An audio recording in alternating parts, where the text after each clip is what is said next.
What's up, guys? Horror Man back for another review. So today we're going to take a look at the Eastman and Laird's Teenage Mutant Ninja Turtles, The Rat King. Now this is based off his appearance in the Mirage Comics, and it's made by NECA Toys. So taking a look at the packaging here, pretty much what you'd expect from this Mirage line, at least the more modern Mirage line. You got the Eastman and Laird logo at the front. You got this really cool, very dark Kevin Eastman art, which is recent. Over to the side, you get a really cool image, full body this time, of the Rat King, and again, that is Kevin Eastman's modern day artwork, and you see the logo also on the side. Over to the other side, you get just a different version of the Rat King's face. Looks pretty good there. And it does say number 16 on it. And then finally over to the back, you get some really cool images, very creepy, of the Rat King, some of his different accessories. And then you can also see where it says to be continued, and you can see some other characters available in the line.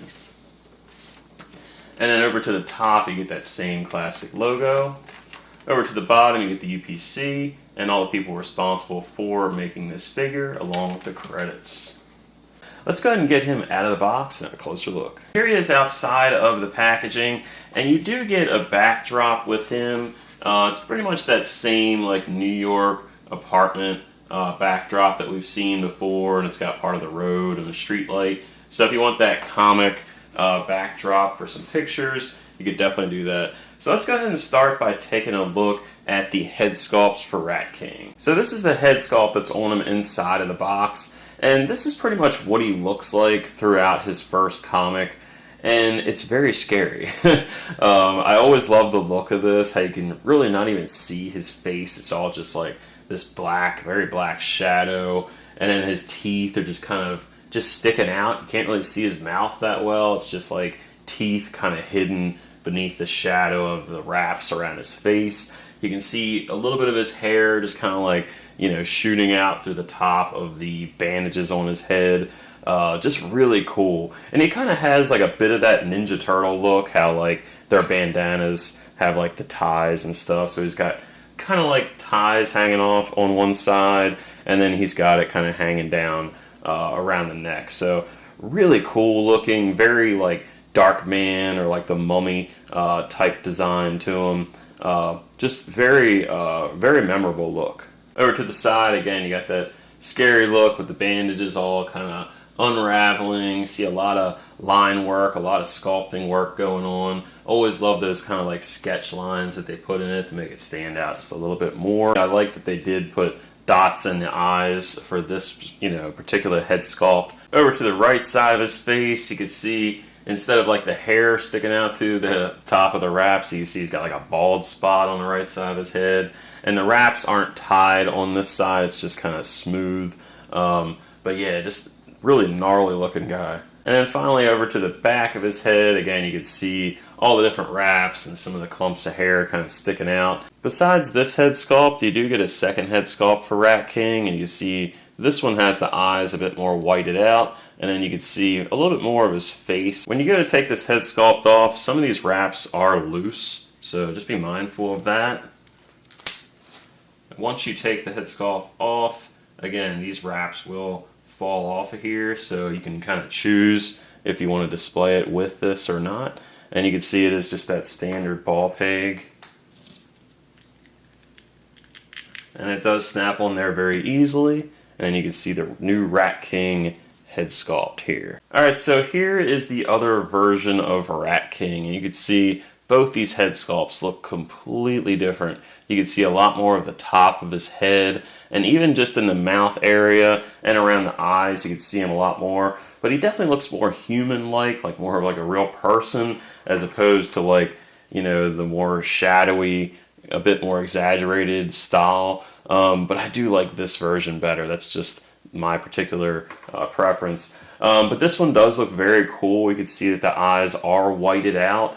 And instead of having like the bald spot, he's got a little bit more color. Like it's almost like a buzz cut with some of like the longer pieces of hair still attached in parts. But yeah, he's a really cool looking character, and I like that he has a couple different designs, and they've captured it really well. And over to the left side of his face, yeah, again, you could definitely see more of his face in general. Kind of like how Batman, I could see like just the bottom half of his mouth. It's kind of like what it reminds me of, but also a mixture of like when Darkman has the bandages kind of coming undone just a little bit. Over to the right side of his face, again, you can see a bit of like a stubble and some like scratch marks on his face. He almost has like a bit of a smirk, or kind of looks like he's talking or just making some kind of gesture, which looks really cool.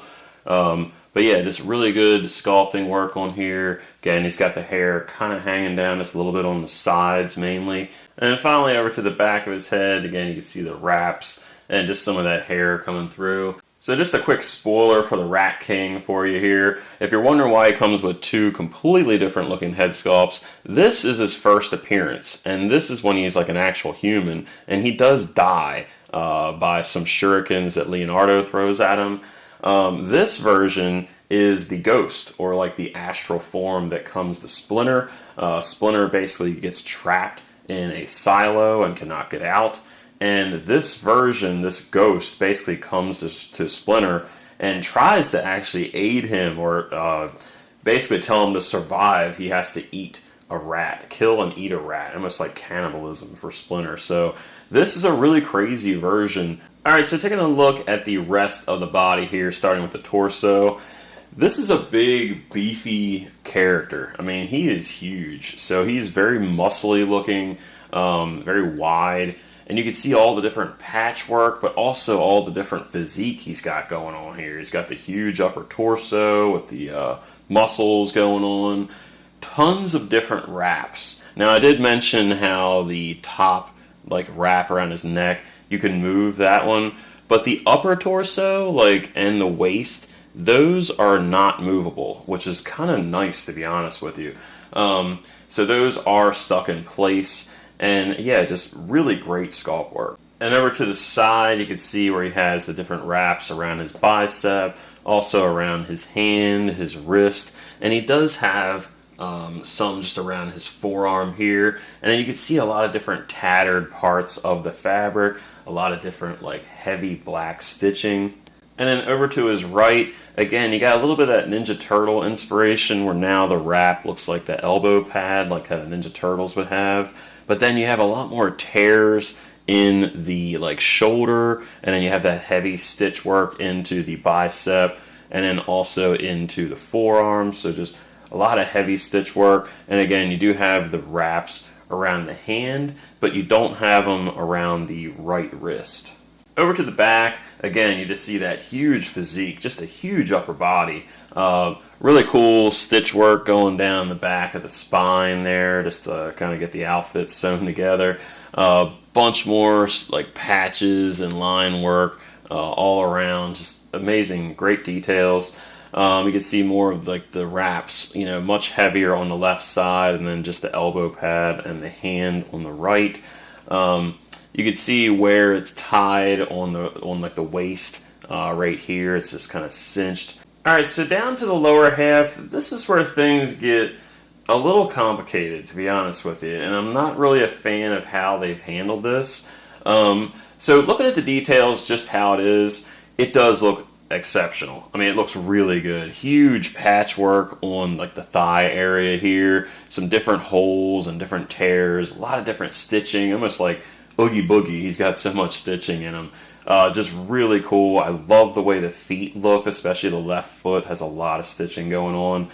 My problem is that they sculpted the bandages separate and they're not glued on at all. So these just slip off, they slip down, and there's really no guide as to where they're supposed to go except for looking at the Kevin Eastman drawings that are on the side of the box. But just really nice stitching all around on this guy. And again, I really like the way this foot looks. And he does have peg holes, and you can see a little bit more stitching on the bottom of the feet as well. And here's one more last shot from the back, and you can see all the different stitching, all the sculpting, different holes and patchwork, and all the stitching work all over the place. Just really nicely done, some black lines all hidden through. But again, you can see how easily these straps can move, and you can see where they're kind of like separate or like disconnected in certain parts. It's supposed to be like that. Alright, so taking a look at the articulation here, you do get some pretty good movement in the head. You could turn all the way around. You could look up okay, you can look down a little bit better. The arms go out pretty far, so you get that nice T-pose going. You can get them go all the way down as well. Do have that shoulder articulation. The bicep can move also. And then you do get that double hinged elbow. Doesn't quite go in all the way just because this is a really thick dude. Waist can move about that much. He does have some upper articulation at the torso here, so you can kind of swing the body just a little bit if you want to do like a walking pose or something. You can bend down a little bit, bend back some as well. You can see the wraps are just falling all over the place. He can do the split about that far. Leg will go out about that far. Up.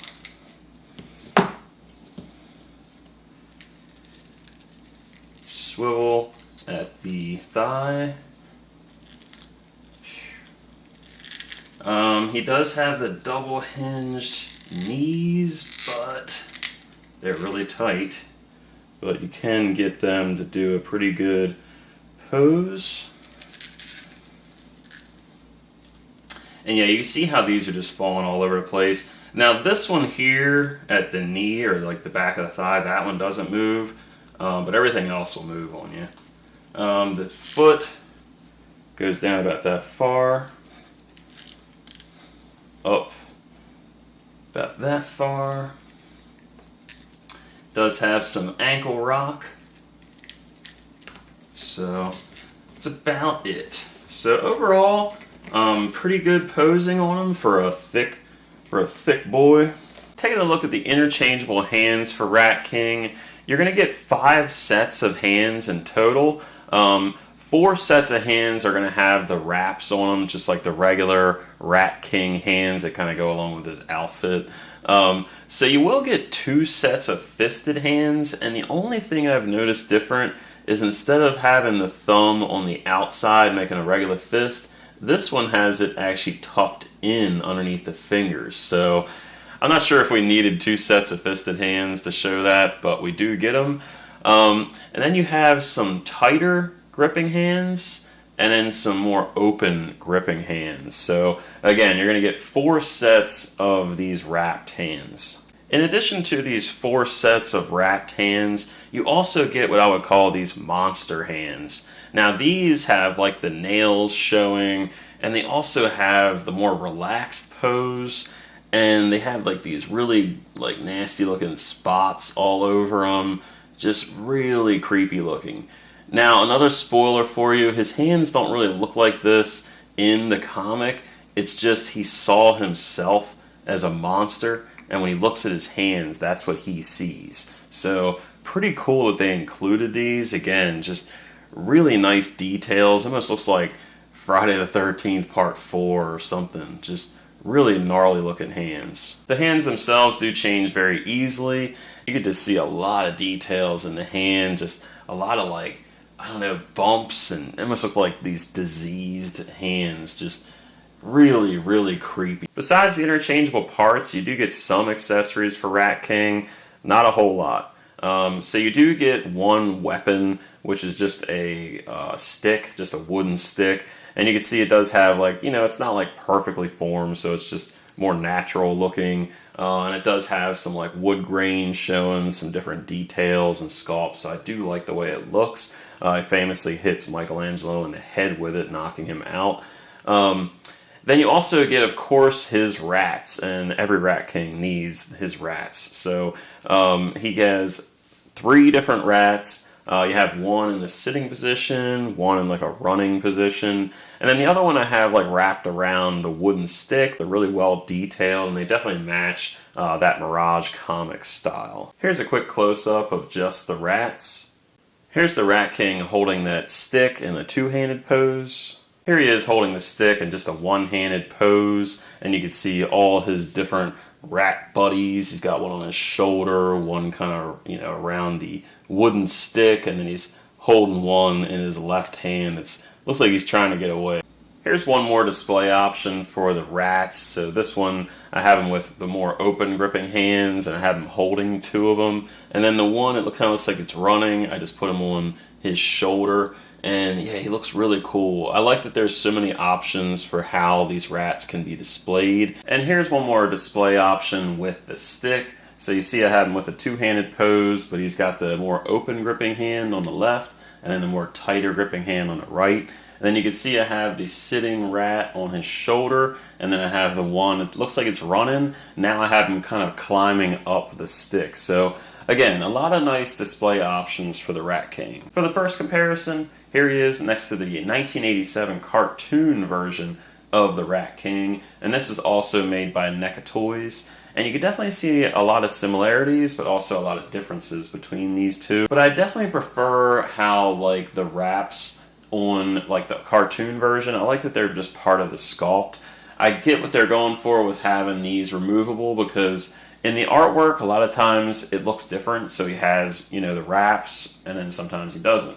But I'd be fine if they just would have glued those on, because they look pretty good where they are, and it's pretty representative of the art that's on the box itself. But again, I really like seeing these next to each other. I really hope that NECA makes an Archie Comics version next. Here's the same two figures, but I put the alternate head on this newer Mirage Rat King, and then I also added that 1988 Toon Line Rat King. And these look awesome next to each other. Here he is with the Mirage Comics Teenage Mutant Ninja Turtles, also made by NECA Toys. And this is the Jim Lawson version, which these are definitely like the style they had in that comic. So I think these would look the best displayed together. For the last NECA Toys Mirage Comics comparison, here's the Rat King with the Splinter. And then you have the Eastman and Laird Michelangelo, and that was the original NECA Mirage Comics release. And then you also have the red shirt Casey Jones from the Mirage Comics, and then April O'Neil, of course.